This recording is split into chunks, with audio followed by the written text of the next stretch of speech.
నెల రోజుల ఉత్కంఠకు మరికొద్ది గంటల్లో తెరపడిపోబోతోంది. రాష్ట్రంలోనే అతిపెద్ద మున్సిపల్ కార్పొరేషన్ విశాఖపై ఆధిపత్యం ఎవరిదో తేలిపోబోతోంది. మేయర్ హరివెంకట కుమారిపై కూటమి ఇచ్చినటువంటి అవిశ్వాసంపై ఓటింగ్ కు సమయం దగ్గర పడింది. దీంతో క్యాంపుల్లో ఉన్నటువంటి కార్పొరేటర్లు విశాఖ చేరుకుంటున్నారు. క్యాంపు నుంచి వస్తున్నటువంటి కార్పొరేటర్లు ప్రత్యేక బస్సుల్లో తీసుకెళ్లి రేపు నేరుగా కౌన్సిల్ సమావేశానికి తీసుకురాబోతున్నారు.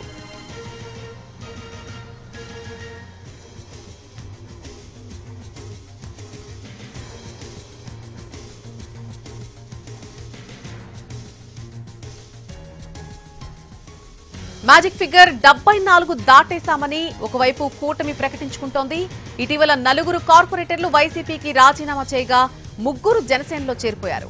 మాజీ మంత్రి అవంతి శ్రీనివాస్ కుమార్తె ప్రియాంక సైతం కూటమి వైపే మొగ్గు చూపుతున్నారు. ఈ చేరికలన్నీ కూడా తమకు ప్లస్ అని భావిస్తున్న టీడీపీ ఆఖరి నిమిషంలో ఏవైనా అనూహ్య పరిణామాలు చోటు చేసుకుంటే అవిశ్వాసం నెగ్గడం ఎలా అనే టెన్షన్ లో ఉంది.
నెల రోజుల ఉత్కంఠకు ఇంకొన్ని గంటల్లో తెరపడబోతోంది. రాష్ట్రంలోనే అతిపెద్ద మున్సిపల్ కార్పొరేషన్ అయినటువంటి విశాఖపై ఆధిపత్యం ఎవరిదో మరికొన్ని గంటల్లో తేలిపోబోతోంది.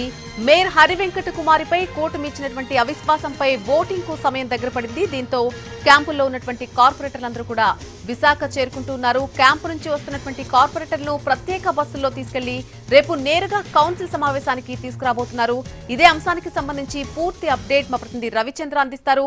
రవిచంద్ర, మరికొద్ది గంటల్లో ఈ ఉత్కంఠకు ఫుల్ స్టాప్ పడబోతోంది. ఒక్కొక్కరుగా కార్పొరేటర్లంతా కూడా చేరుకున్నట్టుగా తెలుస్తోంది. పూర్తి వివరాలేంటి ఈ అంశానికి సంబంధించి? రేపు ఉదయం 11 గంటలకు గ్రేటర్ విశాఖ మున్సిపల్ కౌన్సిల్ ప్రత్యేక సమావేశం ప్రారంభమవుతుంది. మేయర్ హరివెంకట కుమారిపై కూటమి ఇచ్చిన అవిశ్వాస తీర్మానానికి సంబంధించి ఓటింగ్ జరుగుతుంది. ఈ ఓటింగ్ ప్రక్రియలో తెలుగుదేశం పార్టీ, జనసేన, బీజేపీలకు సంబంధించిన అభ్యర్థులు ఎవరైతే ఓటర్లు మాత్రమే పాల్గొబోతున్నారు.